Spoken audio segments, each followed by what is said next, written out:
इस क्वेश्चन में हमें एक रिएक्शन दिया गया है, यह है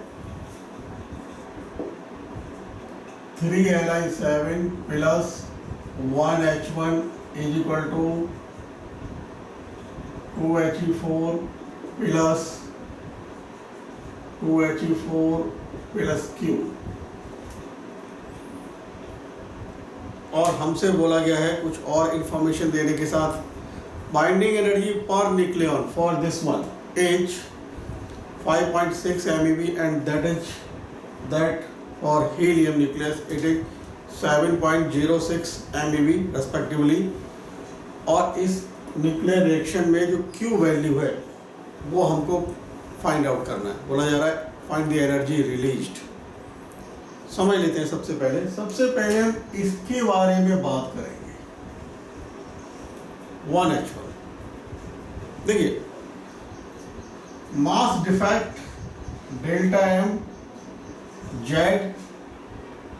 mass of hydrogen atom plus A minus Z, mass of neutron minus mass of that atom to which we are interested to find the binding energy या mass defect।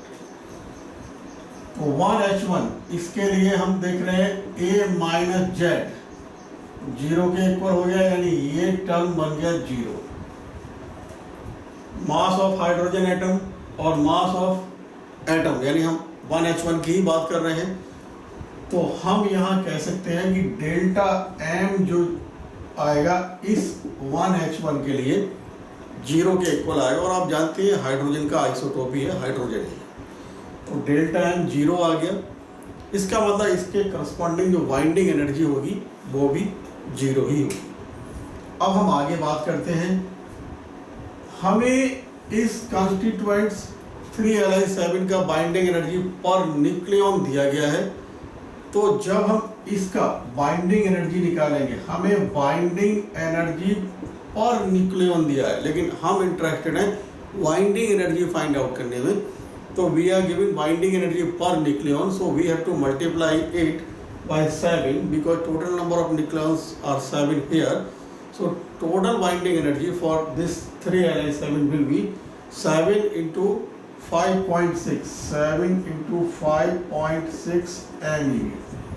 Similarly, if I find the binding energy for this helium, लेकिन products में हम देख रहे हैं कि 2 helium nucleus available है, तो यहाँ प्रोडक्ट का बाइंडिंग एनर्जी अगर हम कहेंगे तो हमारे पास आएगा binding energy per nucleon helium के लिए मैं दे रखा है 7.06, यानी 7.06 हमने न्यूक्लियंस 4 से मल्टीप्लाई किया तो ये हो गया हीलियम का binding energy.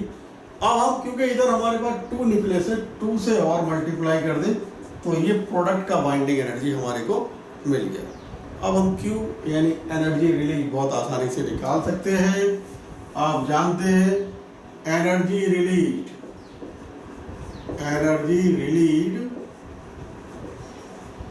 Q is equal to binding energy final minus binding energy initial.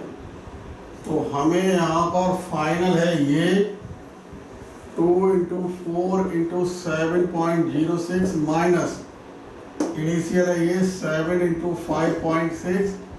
जब हम इसको सॉल्व करेंगे तो हमें मिल जाएगा 17.3 MeV। तो ऑप्शन देख लेते हैं, ऑप्शन 4 इज करेक्ट ऑप्शन।